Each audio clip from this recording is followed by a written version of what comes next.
ಇಂದೇ ಡೌನ್ಲೋಡ್ ಮಾಡಿ ಮತ್ತು ನಿಮ್ಮ ನೆಚ್ಚಿನ ಶೋಗಳನ್ನ ಆನಂದಿಸಿ. ಏನಾಯ್ತು? ಅಲ್ಲ ಗೆಳೆಯ, ನೀನು ಹೋಗಿ ಜಯದೇವ್ಗೆ ಅಷ್ಟು ಬೈದು ಬಂದಿದ್ಯಾ, ಆದ್ರೂ ಬದಲಾಗಿಲ್ವಲ್ಲ ಅವನು. ಬದಲಾಗಲ್ಲ ಬಿಡು. ನೀನೇನು ತಲೆ ಕೆಡಿಸ್ಕೋಬೇಡ. ಡೈವರ್ಸ್ ಏನು ತಗೊಳ್ಳೋದ ಬೇಡ ಕಣ. ಹಂಗೆ ಮದುವೆ ಮಾಡ್ಬಿಡು. ನಿನಗಿರೋ ಕಾಂಟ್ಯಾಕ್ಟ್ಗೆ ಇನ್ಫ್ಲೂಯೆನ್ಸ್ಗೆ ಅವನ್ನೆಲ್ಲ ಒಂದು ಲೆಕ್ಕನೇನ ಮದುವೆ ಮಾಡ್ಬಿಡು.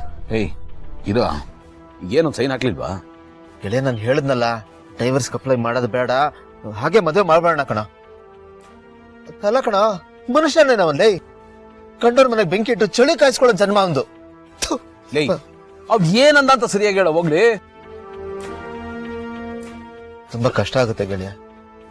ಅವನು ಡೈವರ್ಸ್ ಪೇಪರ್ಗೆ ಸೈನ್ ಹಾಕ್ಬೇಕು ಅಂದ್ರೆ ನಿಮ್ಮ ಅಪ್ಪನ ಸಮಾಧಿ ಇದೆಯಲ್ಲ, ಆ ಜಾಗ ಅವನ ಹೆಸರಿಗೆ ಬರ್ಕೊಡ್ಬೇಕಂತೆ.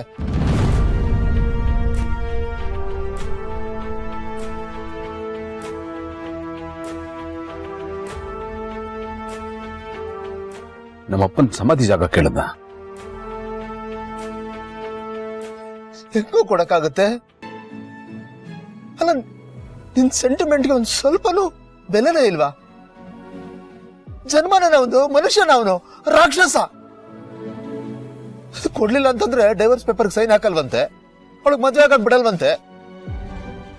ಛತ್ರಕ್ಕೆ ಬಂದು ಗಲಾಟೆ ಮಾಡ್ತೀನಿ, ಎಲ್ಲರೆದ್ರಿಗೂ ಮಾನ ಮರ್ಯಾದೆ ತೆಗಿತೀನಿ, ಅವಳು ತಲೆ ಎತ್ಕೊಂಡು ಓಡಾಡಬಾರ್ದು ಹಂಗ್ ಮಾಡ್ತೀನಿ, ಅದು ಇದು ಅಂತ ಬಾಯಿಗೆ ಬಂದಂಗ್ ಮಾತಾಡ್ತಾ ಕಣೋ. ಅದನ್ನ ಕೇಳಕ್ಕೆ ಸಹಾಯ ಆಯ್ತು ನನ್ಗೆ. ಹೇಳಕ್ಕಾಗಲ್ಲ ಬಿಡೋದಲ್ಲ. ಅವನು ವರ್ಸ್ಟ್ ಅಂತ ಗೊತ್ತಿತ್ತು, ಆದ್ರೆ ಈ ಲೆವೆಲ್ ವರ್ಸ್ಟ್ ಅಂತ ಗೊತ್ತಿರ್ಲಿಲ್ಲ. ಅವನೆಂತ ಕ್ರಿಮಿ ಅಂತ ಮತ್ತೆ ತೋರಿಸ್ಬಿಟ್ಟ ಕಣ. ಅವನಿಗೆ ಸೆಂಟಿಮೆಂಟು, ಭಾವನೆಗಳು, ಇದಕ್ಕೆಲ್ಲ ಜಾಗನೇ ಇಲ್ಲ ಅವನ ಲೈಫಲ್ಲಿ. ಹುಟ್ಟು ಅವನಿಗೇನೋ ಅವನ ಕೆಲಸ ಆಗ್ಬೇಕು, ಪಕ್ಕ ಸ್ವಾರ್ಥಿ ಅವನು. ಅವನು ಈ ಮಟ್ಟಕ್ಕೆ ಹಿಡಿಬೋದು ಅಂತ ಅಂದಾಜಿತ್ತು. ಅವನು ಈ ಜನ್ಮದಲ್ಲಿ ಸರಿ ಹೋಗಲ್ಲ ಕಣ. ಬಟ್ ಇವಾಗ ಏನ್ ಮಾಡೋದು? ಇದು ಮಲ್ಲಿ ಜೀವನ ಕಣ. ನಾವು ಆ ಆಂಗಲಲ್ಲಿ ಯೋಚನೆ ಮಾಡ್ಬೇಕಲ್ವಾ? ಇಂಥ ಸಂದಿಗ್ಧ ಪರಿಸ್ಥಿತಿ ಸಿಕ್ಕಾಕೊಂಡ್ಬಿಟ್ಟಿದೀವು. ಗೆಳೆಯ, ಈಗ ಅತ್ತಿಗೆ ಕೇಳಿದ್ರು ಏನಂತ ಹೇಳೋದು? ನನಗಂತೂ ಅವ್ರನ್ನ ಫೇಸ್ ಮಾಡೋಕೆ ತುಂಬಾ ಕಷ್ಟ ಆಗುತ್ತೆ. ಗೆಳೆಯ ಪ್ಲೀಸ್, ನೀನೇ ಹೇಗಾದ್ರೂ ಮಾಡಿ ಮ್ಯಾನೇಜ್ ಮಾಡಿ. ನಾ ಬರ್ತೀನಿ ಸರ್, ಕೆಲಸ ಆಯ್ತು.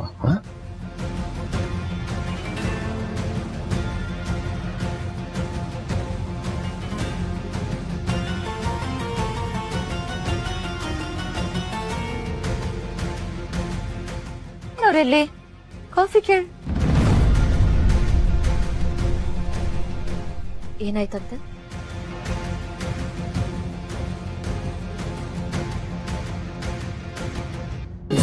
ಅಮೃತಧಾರೆ, ನನ್ನ ಅಮೃತಧಾರೆ.